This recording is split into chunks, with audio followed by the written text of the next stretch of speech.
नहीं तो नंबर पीछे लगेगा। होंगे, सभी ऐसे नहीं है।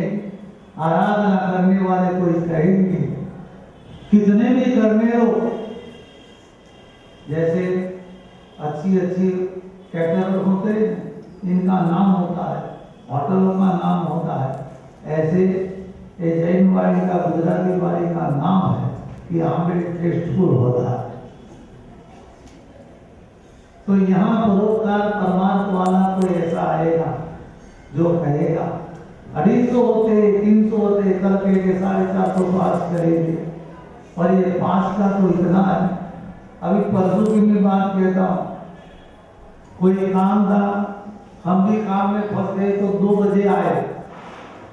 2 बजे व्यापारी उपास में गए तो बेचारा जो आमिर का ध्यान रखता था वो श्रावक आगे गया, बाबू जी क्या करो? मैंने कहा क्या हो गया? बोले अभी तक खाया नहीं। मैंने कहा तुमने नहीं, हमने भी नहीं खाया। वो हो क्या गया? बोले क्या हो गया? क्या 40 पास गए थे और 100 जने आमिर करने आए। 40 पास गए थे और 100 जने। आपको कभी मालूम पड़ता है कि हमारे निमित्त से किसी को कितनी तकलीफ होती है? ये हमारी कोई डिसिप्लिन और व्यवहार है? यदि हमें आमिर करना है, हम अपेक्षा रखते हैं कि वो लोग अच्छी व्यवस्था करें, तो व्यवस्था में सहकार भी नहीं है। मेरे को तो जैन समाज की इतना तरस आता है कि इतनी भक्ति करने वाले लोग हम इतना बात तक नहीं समझ सकते। आपको करना क्या होता है? समय से पास दे दिया तो आपको तकलीफ क्या हो? अरे मैं आमिर करवा वाला है, 5 नहीं देता। वो आमिर करवाया तो मैंने 5 कर दिया आपका, 5 कर दिया आपका।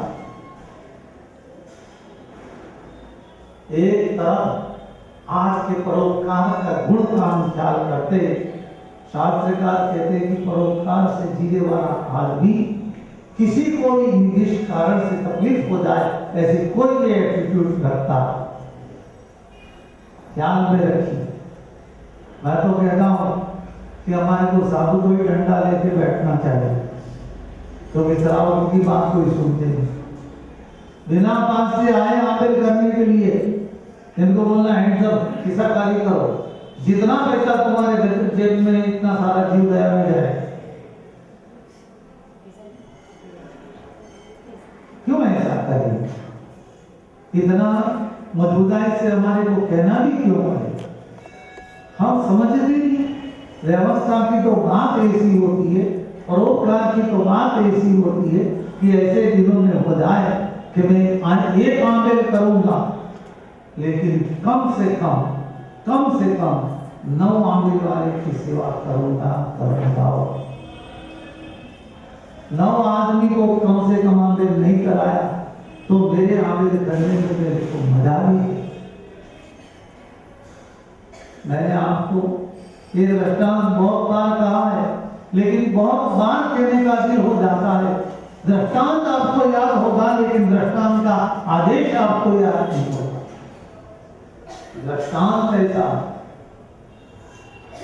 कि एक राजा ने देखा कि मेरे को मंत्रियों के अच्छे तय करने, इन्होंने सारे मंत्रियों को बुलाया और बुलाने के टाइम में 500 आदमी को खड़े कर जीवने के लिए बैठाए थे। एक दूसरों के आमने सामने उन्होंने जमीन के लिए बैठाए। सारी थाली की पुरस्कारी हो गई, सारी रसोई तैयार हो गई। बोले कि खाने का राजा की आज्ञा होगी, तब खाना शुरू हो गया। तब राजा ने कहा सबके जीवन, सबकी थाली तैयार हो गई है, सबको जीवन शुरू करना है, लेकिन इनके पहले जितने भी लोग जीवने आए इनके 2 हाथ बांध दो। कहां से बांधना? घोड़ी से बांधना। कैसे बांधना? इतना हाथ हिले नहीं ऐसा बांधना। सबके हाथ बांध दिए सबके हाथ बांध दिए। अभी राजा ऑर्डर करता है, चलो जीवन है जिमना शुरू करो, जीवन है जिमना शुरू करो। अरे रसोई हाथ में आ सके लेकिन मुंह में कवा जाता नहीं, जिमेंगे कैसे? कहाँ तो हाथ में आता है, लेकिन ये पूरा हाथ ऊपर जाएगा तो माथे पे जाएगा, मुंह में तो। राजा ने कहा खाना शुरू करो, और राजा का हुक्म है, आज्ञा है, करेंगे। राजा ने कहा है कि खाना सबका पूरा होना चाहिए, बरोबर। इन्होंने देखा हाथ ऐसा नहीं होता है, मेरे मुंह में नहीं जाता, लेकिन सामने वाला बैठा है इसके मुंह में। इन्होंने कहा मुंह न दिखलाओ, और उनके मुंह में रसोई रख दिया। परिणाम यह आया कि इन्होंने उसके मुंह में दिखा, सभी का काम हो गया। इन्होंने कहा तुमने सबने खाया है, लेकिन ये रास्ता किसने दिखाया? जो पहले वाले ने दिखाया है। बोले ये बनेगा तुम्हारा कैप्टन और तुम बनेंगे फॉलोवर। जिनको परोपकार करना होता है, यही ये जिंदगी का नायक बनता है, स्वार्थी तो नालायक होता है। लिख के रखो, स्वार्थी नालायक होता है, परोपकार करने वाला नायक होता है।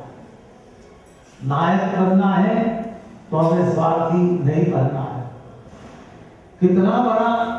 कितनी बड़ी बात हो गई कि सिद्ध भगवंत होते हैं। सिद्ध भगवंत को 8 भी कर्म नहीं होते, 8 में से कोई भी कर्म, तो नमो सिद्धानंद पवित्र आत्मा। लेकिन शास्त्रकारों ने कहा कि नमो सिद्धानंद पद अवतार में आएगा, नमो सिद्धानंद पद नवपद में आएगा, इनके पहले कौन सा पद आएगा? शास्त्रकारों ने कहा पूर्णता अच्छी है, लेकिन परोपकार पहला। सिद्ध भगवान पूर्ण है, इनके ना नहीं, लेकिन परोपकार का जोर अरिहंत पद में, इसीलिए अरिहंत पद पहला आया। और सिद्ध पद समझो, ख्याल करो, विचार करो, जीवन को इस तरह से बनाओ कि मैं जैन हूं, गौपर जी की बोली करता हूं, श्रीपाल महाराजा का राज सुनता हूं, श्रीपाल महाराजा का परोपकार देखता हूं, महिला का धर्म तत्व देखता हूं। मुझे अभी मेरे स्वार्थ में चलने का अधिकार, मेरे को हर स्वार्थ के साथ में पराग चाहिए। और आज तक मुक्ति नहीं किया है तो आज से नहीं। गई है जिंदगी, वापस नहीं आएगी, लेकिन जो नई जिंदगी है उसको बर्बाद मत करो। हर काम करना है तो हर काम में मुझे कम से कम एक आदमी का भला देखना। अभी हम लोग 2 साल से पहले पालितना में चौमासा किए, ये देवीचंद जी ने भी चौमासा कराया, सागरी भवन में भी चौमासा था। चौमासा के बीच में देखे बहुत लोग बीमार होते, तो हमने डॉक्टर का कॉन्फ्रेंस बुलाया। करीब 25-30 डॉक्टर इकट्ठे हो गए। सारे डॉक्टरों को एक दूसरे का काम कैसे करते। कोई डॉक्टरों ने कहा महाराज ये प्रैक्टिस करनी पड़ती है पेट भरने के, लेकिन गरीब लोग कोई ऐसे आया तो फीस देते नहीं। सारी बात चली तो इन लोगों ने एक नाम दिया, हिसाब। सौराष्ट्र की बाजू में महुआ नाम का गांव है, और इस महुआ नाम के गांव में डॉक्टर कलसरिया करके एक डॉक्टर है। लोग कहते हैं कि महाराज ये आदमी इस नमूने से लोगों की सेवा करता है, इस नमूने से परोपकार करता है कि बोलने वाला वहां तक बोल गया कि लोग अभी इनके जीते जीते इनका मंदिर बना, पूरे परगना को वो उन्नति में ला दिए। इनकी इतनी क्रेडिट थी कि वो भाजपा का एमएलए था, नरेंद्र मोदी का इतना डंडा चलता है, लेकिन नरेंद्र मोदी से कुछ गलती हो गई। इन्होंने निर्मा वाले को कोई जमीन दे दी। भाई खरसरिया ने कहा शायद ऐसी जमीन इनको नहीं दी जाती है, हजारों किसान तकलीफ में आ जाएंगे। इन्होंने कहा भाई ये मेरा नहीं, पार्टी का निर्णय, इसका निर्णय पार्टी का। तो इन्होंने कहा साहब पार्टी के अच्छे निर्णय को हमें वश में होना वो जरूरी है कि पार्टी के उल्टे निर्णयों को भी मानना वो जरूरी है। मोदी जी ने कहा कुछ भी नहीं, ये पार्टी का निर्णय है। तो इन्होंने कहा साहब पार्टी को तुम्हारे पास में रहने दो, पार्टी में मुझे नहीं रहना, पार्टी को तुम्हारे पास में। इन्होंने देखा कि आदमी अकेला पड़ जाता है, इन्होंने कहा अकेला पड़ जाता हूं, आपके सामने उस एरिया में फिर एक इलेक्शन लाए। इन्होंने कह दिया था नरेंद्र भाई आपकी एक बात नहीं चली, भाई जितने आदमी थे वो सारे के सारे इलेक्ट हो गए।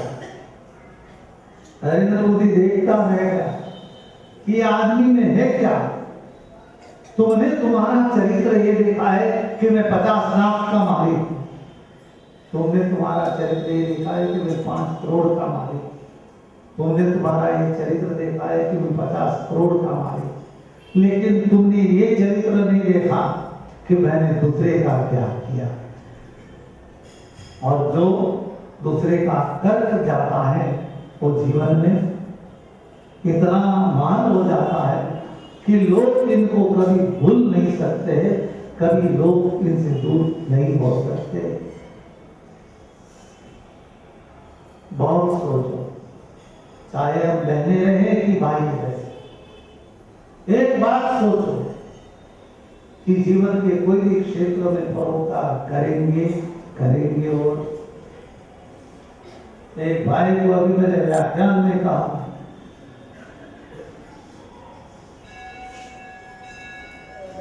कि तुम पालीताना यात्रा करने जाते हो और बहुत सा सामान भी ले जाते हो। मैंने कहा पूजा की जोड़ कितनी ले जाते, पूजा की जोड़ कितनी ले जाते?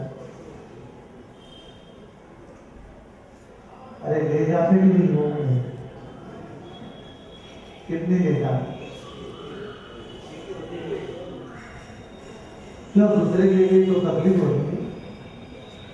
तो वो विचार ही नहीं आया कि दादा के दरबार में कोई आएगा और बेचारा कोई कारण से अपनी जोड़ भूल गया, पूजा नहीं करने का विचार करके आया होगा, लेकिन तारा की सूरत देख के पूजा करने का दिल हो गया होगा, बोल लिया होगा, लेकिन देखेगा पूजा के कपड़े मेरे पास में, आप इनको वो सॉल्यूशन दोगे, कोई नहीं आपकी बोलिए ना पास मेरे के दे दो, मैं तुम्हारी ओर से पूजा करूं,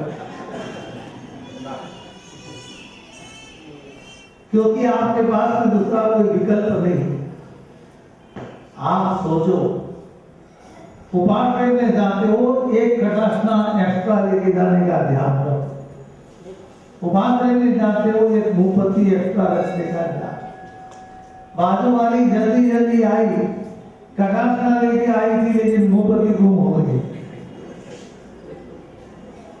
क्या करें? परोपकार करने वाला तो हमारा वो आदिश्वर